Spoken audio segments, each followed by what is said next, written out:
Quando algo se quebra dentro de um relacionamento, cada um reage de um jeito diferente diante da dor. Parecia que era a planta, mas não era a planta em si. Essa suculenta aqui é da minha filha mais velha. Ela ganhou de lembrança do aniversário de uma amiga querida. Daí a minha outra filha fez uma estripulia qualquer aqui perto da planta e ela caiu e quebrou. Bom, o dano tá feito. E eu quero usar essa planta aqui para conversar contigo sobre as quebras que acontecem dentro dos nossos vínculos, dos nossos relacionamentos.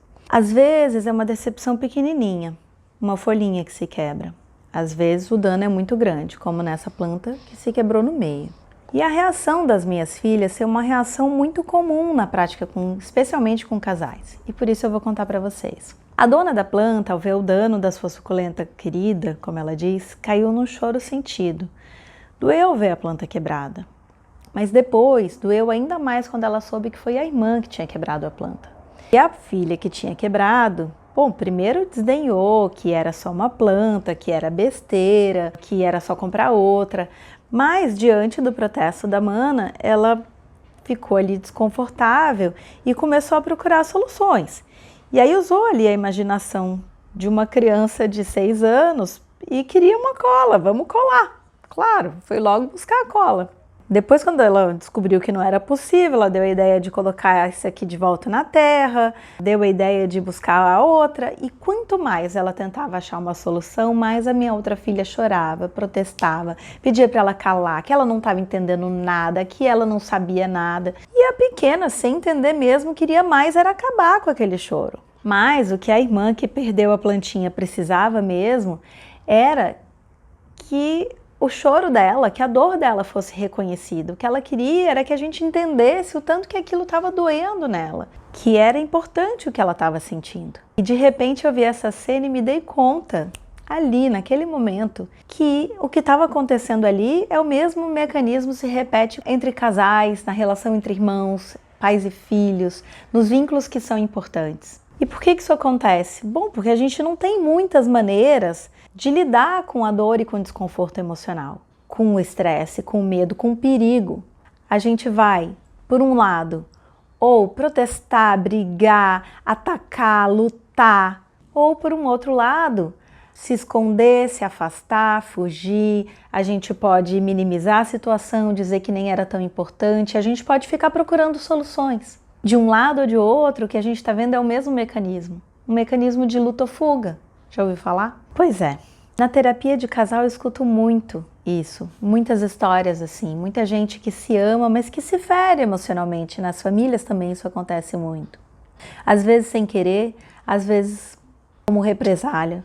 Mas quando algo se quebra dentro de um relacionamento, cada um reage de um jeito diferente diante da dor. E aqui na história dessa suculenta, a irmã que perdeu achava que a irmã não estava ligando para ela, que não se importava que a plantinha querida dela tinha se quebrado, que aquilo não era algo que os outros estavam valorizando, que estavam validando e dizendo ok, é importante isso. E a irmã menor, por sua vez, estava aflita, achando que nenhuma solução que ela dava era boa o bastante, que ela não estava conseguindo achar um jeito de resolver, que ela não estava sendo boa o suficiente para resolver o problema.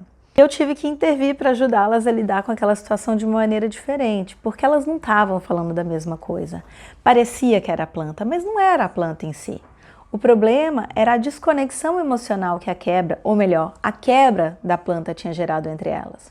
A boa notícia para minha filha é que as suculentas brotam de novo, mesmo assim partidas. Se a gente cuida do solo, se a gente faz um corte correto, se a gente espera o tempo de cicatrização, se a gente usa um elemento para impedir a infestação de pragas na ferida, se a gente dá tempo, oferece luz e solo fértil, a vida reencontra uma maneira de recomeçar. E olha que não é a mesma coisa que eu faço na clínica com a terapia focada nas emoções. Então, se a sua relação sofreu uma quebra, quer seja numa folhinha lateral, quer seja no galho principal, isso precisa cuidado, isso demanda cuidado. Tal como na jardinagem, a terapia é esse espaço de cuidado com a vida que se transforma, querendo ou não. Porque os vínculos como plantas podem ser nutridos, mesmo depois de uma queda, mas isso não acontece espontaneamente. Infelizmente, também não é possível em todas as situações, não são todas as plantas que aceitariam isso aqui. Mas enquanto o vínculo está vivo, há esperança. Há esperança para essa plantinha aqui. E as irmãs aprenderam um pouco do idioma do vínculo nesse episódio.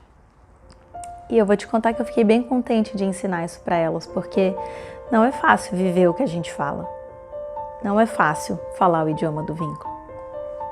Eu sei, também não é para mim. Então, por isso, eu te faço esse convite. Vamos falar junto o idioma do vínculo? Vamos aprender juntos o idioma do vínculo?